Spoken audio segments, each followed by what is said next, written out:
Hello friends, welcome back to my channel. बघा, काही ज्या लेडीज असतात ना, त्यांचं काय होतं की त्या उंचीने कमी असतात आणि काही अशा साड्या असतात की ज्या उंचीने खूपच जास्त मोठ्या अशा असतात। तर ह्या साड्या टक करताना आपल्याला बऱ्याचदा प्रॉब्लेम येतो आणि हे नीट टक न केल्यामुळे काय होतं की अशा प्रकारे हा पोटाकडचा जो भाग असतो तो आपला फुगीर दिसतो आणि अशा साड्यांमध्ये आपण उंच दिसण्याऐवजी आपण आणखी कमी उंचीने दिसतो। तर यासाठी ह्या ज्या साड्या असतात त्या परफेक्ट पद्धतीने कशा नेसायच्या हे आजच्या व्हिडिओमधून दाखवणार आहे मी तुम्हाला। तर आजचा जो व्हिडिओ आहे तो तुम्ही नक्कीच पूर्ण पहा आणि चॅनलमध्ये नवीन असाल तर नक्की चॅनल सबस्क्राइब करा। तर आता इथे बघा, हा जो मी ब्लाऊज वापरलेला आहे ना, हा जो ब्लाऊज आहे तो मी मिशोवरून मागवलेला होता आणि खूप सुंदर ब्लाऊज आहे। ब्लाऊजची जी लिंक आहे ती तुम्हाला डिस्क्रिप्शन बॉक्समध्ये मिळून जाईल, तर नक्की चेक करा। आता इथे मी ही साडी जी आहे ती आता ड्रॅप करणार आहे। तर ही साडी तुम्ही बघत असाल खूप जास्त उंचीने आहे आणि जास्त उंचीच्या साड्या असल्याने आपली जर का तेवढी उंची नसेल ना तर आपल्याला टक करताना बऱ्याच वेळा प्रॉब्लेम येतो आणि मग ते आपल्याला साडी ना नेसावीशी खरं तर वाटतही नाही। तर आता ही साडी मी अशा पद्धतीने तुम्हाला हातामध्ये अशी घेऊन दाखवते की किती उंचीने जास्त आहे ती। नॉर्मल ज्या साड्या असतात त्या एवढ्या अशा उंचीने नसतात, पण ही जी साडी आहे ती मात्र जास्त उंचीने आहे। तर आता ह्याला टक करताना मला बऱ्याचदा प्रॉब्लेम हा येऊ शकणार आहे। तर यासाठी आपल्याला टक करताना काय करायचं आहे, अशा पद्धतीने आपल्याला साडी जी आहे ती पोटावरती अशा पद्धतीने घ्यायची आणि त्याच्यानंतर आपल्या पेटीकोटची लाईन आहे तिथपर्यंत आपल्याला ही साडी फोल्ड करायची आहे। तर आता मी खाली पण तुम्हाला पूर्ण व्यवस्थितपणे दाखवते। आता बघा, काही महिला काय करतात बघा, साडी जी असते ना ते एकदम वरच्या वरती नेसतात। अशा पद्धतीने तुम्हाला साडी जी असते ती नेसायची नसते। खाली पूर्ण जमिनीला टेकेपर्यंत तुमची साडी यायला पाहिजे।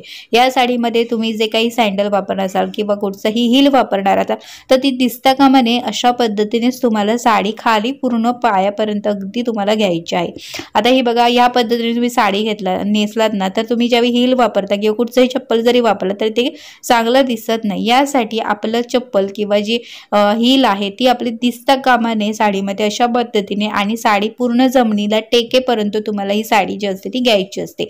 आता साडी कितपर्यंत घ्यायची हे मी तुम्हाला दाखवलं। आता परत एकदा मी तुम्हाला इथे दाखवते ही साडी अशा पद्धतीने आपल्या हातामध्ये घ्यायची आहे आणि जी पेटीकोटची लाईन आहे ना आपली, तिथपर्यंत आपल्याला ती साडी फोल्ड करायची आहे। आणि त्याच्यानंतर काय करायचं, लेफ्ट आणि राईट साईडला आपल्याला पहिल्यांदा ते टक करून घ्यायचं आहे, म्हणजे दोन्ही साईडने आपल्याला टक करायचं आहे आणि त्याच्यानंतरच मधला जो भाग आहे तो आपल्याला नंतर टक करायचा आहे। मी अगदी तुम्हाला जवळून दाखवते जेणेकरून तुम्हाला अगदी व्यवस्थितपणे हे समजू शकेल। बघा, मी दोन्ही साईडने पहिल्यांदा टक करून घेतलं आणि त्याच्यानंतरच आता इथे माझ्या पोटाकडचा जो भाग आहे तिथे मी नंतर टक करते। अशा पद्धतीने तुम्ही साडी जी आहे ती व्यवस्थित अगदी प्लेन दिसेल या पद्धतीने तुम्हाला व्यवस्थित अशी टक करून घ्यायची आहे, जेणेकरून तो जो पोटाकडचा भाग असतो ना तो मात्र मग फुगल्यासारखा दिसणार नाही। तर याच पद्धतीने तुम्हाला पूर्ण अशी साडी जी आहे ती टक करून घ्यायची आहे।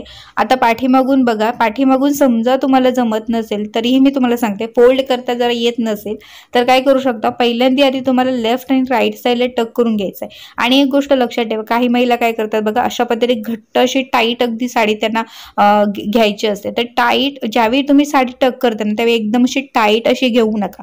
टाईट जर घेतलात ना तर काय होतं की ही जी साडी असते ना ती पाठीमागून अशी ना वरती घेतली जाते, कारण की वरून एकदम टाईट आपण घेतलेली असते साडी, त्याच्यामुळे एकदम टाईट नाही, नॉर्मल अशी आपल्याला साडी घ्यायची, जशी मी आता घेतलेली आहे ना त्याच पद्धतीने आपल्याला नॉर्मल अशी घ्यायची आहे। त्याच्यानंतर दोन्ही साईडने लेफ्ट आणि राईट साईडने मी ऑलरेडी टक केलेला आहे आणि त्याच्यानंतरच मी मधला हा जो भाग आहे तो मी अशा पद्धतीने टक केला। म्हणजे मी तुम्हाला दोन्ही पद्धतीने दाखवलंय, फोल्ड करूनही तुम्ही व्यवस्थितपणे टक करू शकता किंवा नॉर्मल ज्या प्रकारे आपण टक करतो त्या प्रकारे पण आपण अगदी व्यवस्थितपणे ही साडी जी आहे ती टक करू शकतो। आता इथे बघा, आता इथे मला साडीचा जो पदर आहे तो काढायचा आहे। तर पदराच्या आधी मी दोन्ही जी टोक आहेत ती एकत्र करून घेते। एकत्र करून आलं की थोडंसं आपण शेक करून घ्यायचा आणि त्याच्यानंतर हा जो पदर आहे तो मी पाठीमागून पुढे घेणार आहे माझ्या डाव्या खांद्यावरती। आता पदराची उंची आपल्याला इथे बघायची असते, तर उंची घेताना आपल्याला आपल्या गुडघ्याच्या थोडासा खाली हा पदर यायला पाहिजे इतकी आपल्याला उंची घ्यायची असते। आता हा जो पदर आहे याला तुम्ही बघत असाल हे गोंडे आहेत लावलेले, तर हे गोंडे लावलेले असल्यामुळे बऱ्याचदा आपल्याला प्रॉब्लेम येतो, तो म्हणजे या पदराच्या प्लीट्स काढताना। तर त्यासाठी काय करायचं आहे, ज्या पदराला गोंडे लावलेले असतात ना त्यावेळी काय करायचं की तो जो पदर आहे तो थोडासा फोल्ड करायचा थोड्या अंतरावरती। बघा, मी इतका हा जो पदर आहे तो फोल्ड केलेला आहे आणि फोल्ड केल्यानंतरच आता ह्या प्लीट्स आहेत त्या आपल्याला काढायच्या आहेत, कारण की ना जर आपण फोल्ड नाही केलं आणि तशाच पद्धतीने काढले असतं ना तर ते जे गोंडे असतात ते अधेमध्ये येत राहतात आणि आपल्या प्लीट्स ज्या असतात त्या व्यवस्थितपणे येत नाहीत. आता इथे पदराच्या मी प्लीट्स काढायला सुरुवात केलेली आहे. मी डाव्या साईडनेच प्लीट्स काढायला सुरुवात करते आणि मला ही योग्य पद्धत वाटते, कारण की सगळ्या ज्या प्लीट्स असतात त्या अगदी व्यवस्थितपणे येतात.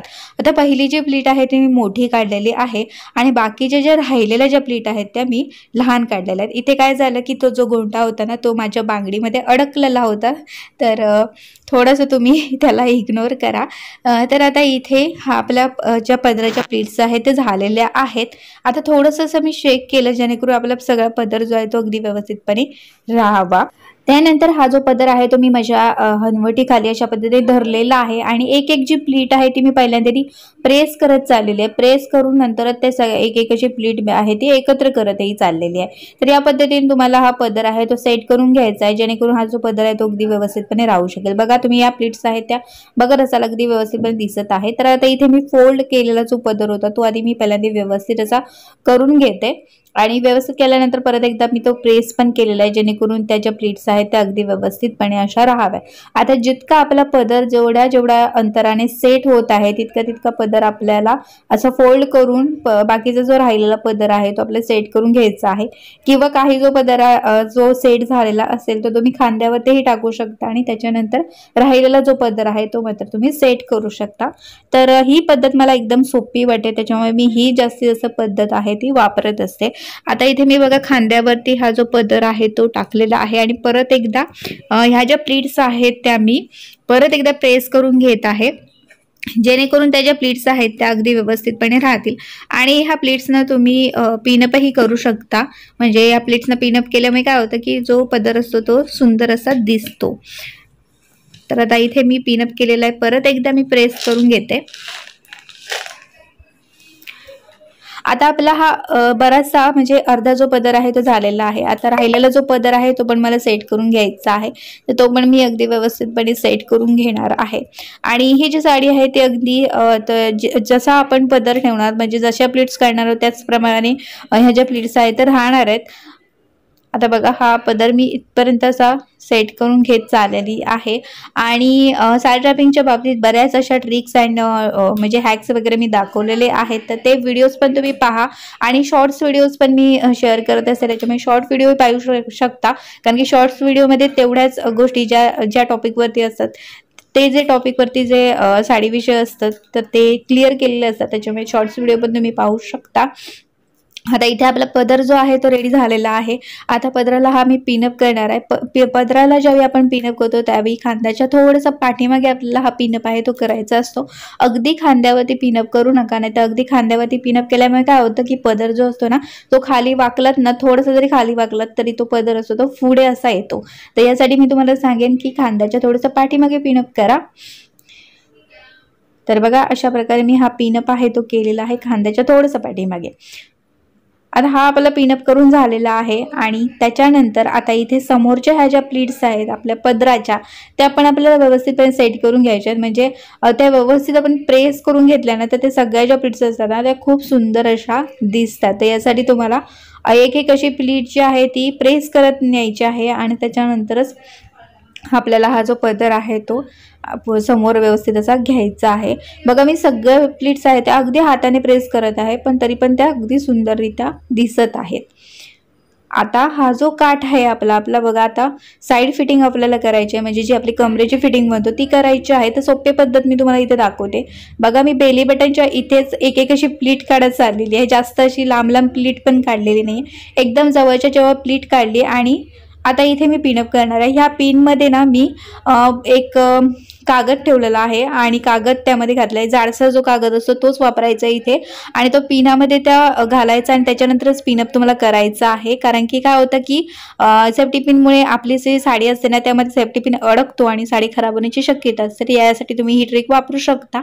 आता इथे कमरेची फिटिंग आपली झालेली आहे. त्याच्यानंतर आता एक एक आपले निरी जी आहे ती काढायची आहे आपल्याला. या साडीच्या फारशा निऱ्या येणार नाहीयेत, तर आता इथे 3 नाही तर 4च निऱ्या येणार आहेत. तर 4 आणि 5 अशा निऱ्या येऊ शकतात. तर ह्या मी निऱ्या आता व्यवस्थित अशा एकापाठोपाठ एक अशा करून घेते. आणि निऱ्या ज्या आहेत त्या आपल्याला व्यवस्थितपणे प्रेस करून पण घ्यायच्या आहेत, जेणेकरून त्या निऱ्या आपल्या अगदी व्यवस्थितपणे राहतील. जर तुमच्या साडीच्या निऱ्या खूप फुलत असतील, पसरत असतील, तर त्यासाठी पण मी वेगवेगळे हॅक दाखवलेले आहेत. तर बाकीचे व्हिडिओ पण तुम्ही नक्की पहा, जेणेकरून तुम्हाला छान अशा ट्रिक तुम्हाला पाहायला भेटतील आणि तुम्ही पण अगदी परफेक्टपणे साडी नेसू शकता. तर इथे बघा, आता अशा पद्धतीने ना जितकं आपल्याला निऱ्या ज्या टक करायच्या असतात तेवढा आधी भाग पहिल्यांदा व्यवस्थितपणे प्रेस करून घ्या आणि नंतर राहिलेला जो निऱ्यांचा भाग असतो तो मात्र तुम्हाला नंतर जो आहे तो सेट करून घ्यायचा आहे. आता तुम्ही बघत असाल ही साडी उंचीने खूप जास्त होती आणि माझी उंची काही फारशी नाही आहे, त्याच्यामुळे ही साडी मला आणखी जास्त उंचीने वाटत होती, पण तरी पण अगदी मी ही साडी परफेक्टपणे तुम्हाला नेसून दाखवलेली आहे. आता इथे बघा, समोरच्या ह्या ज्या पदराच्या प्लीट्स आहेत ते मी परत एकदा प्रेस करून घेते, जेणेकरून त्या अगदी व्यवस्थितपणे दिसतील आपल्या. आणि आपल्या ज्या कमरेची जी फिटिंग केलेली आहे तिथल्या ज्या प्लीट्स आहेत त्या पण जरी छोट्या छोट्याने जवळजवळ जरी काढल्या असल्या तरी पण त्या व्यवस्थितपणे आपल्याला सेट करून घ्यायच्या आहेत. आता ज्या कमरेची फिटिंग करताना ज्या प्लीट्स मी जवळजवळ का काढल्या माहिती आहे का, कारण की ह्या ज्या साडीच्या ज्या निऱ्या आहेत ना त्या जास्त येणार नव्हत्या, त्याच्यामुळे मी त्या जवळजवळ काढल्या. तर तुमची पण साडी अशी म्हणजे मोठी नसेल लांबीने, तर यासाठी तुम्ही कमरेची फिटिंग या पद्धतीने करू शकता. आता इथे मी ज्या निऱ्या आहेत त्या मी अशा पद्धतीने सेट करून घेते. व्यवस्थित अशा प्रेस केलात ना तर त्या अगदी व्यवस्थितपणे राहतात. किंवा ह्या निऱ्या काढल्यानंतर ना तुम्ही ह्या निऱ्यांना थोडा वेळ असा क्लिप जरी लावून ठेवलात ना तरी त्या निऱ्या अगदी व्यवस्थितपणे राहू शकतील. आता ह्या ज्या निऱ्या आहेत त्या बघा मी अशा रोल करत जाणार आहे, म्हणजे अशी गुंडाळी करत जायची आहे आणि थोडंसं प्रेस करायचं, जेणेकरून त्याच्या निऱ्या आहेत त्या आपल्या अगदी व्यवस्थितपणे राहू शकतील. तर मैत्रिणी, तुम्हाला अशाच पद्धतीने साडी जी आहे ती नेसायची आहे. आणि इथे आता निऱ्यांना हा जो पिन आहे, जो एक पिन आहे तो इथे मी लावणार आहे, जेणेकरून माझ्या सगळी जी फिटिंग आहे, साईड फिटिंग म्हणा किंवा निऱ्या ज्या त्या अगदी व्यवस्थितपणे राहाव्यात, यासाठी हा मी एक पिन वापरलेला आहे. याची पण लिंक मी तुम्हाला डिस्क्रिप्शन बॉक्समध्ये देईन, नक्की घ्या एक पिन, कारण की खूपच सुंदर असा हा पिन आहे आणि खूप उपयोगीही आहे. तर मैत्रिणींनो, आजचा हा व्हिडिओ कसा वाटला मला कमेंट बॉक्समध्ये कमेंट करून नक्की सांगा. चॅनलवरती नवीन असाल तर नक्कीच माझ्या चॅनल सबस्क्राईब करा. व्हिडिओ आवडल्यास व्हिडिओला लाईकही करा. आणि चला आता व्हिडिओ पुढच्या एका चांगल्या नवीन व्हिडिओमध्ये, तिथपर्यंत मस्त राहा आणि मजेत राहा. Bye bye.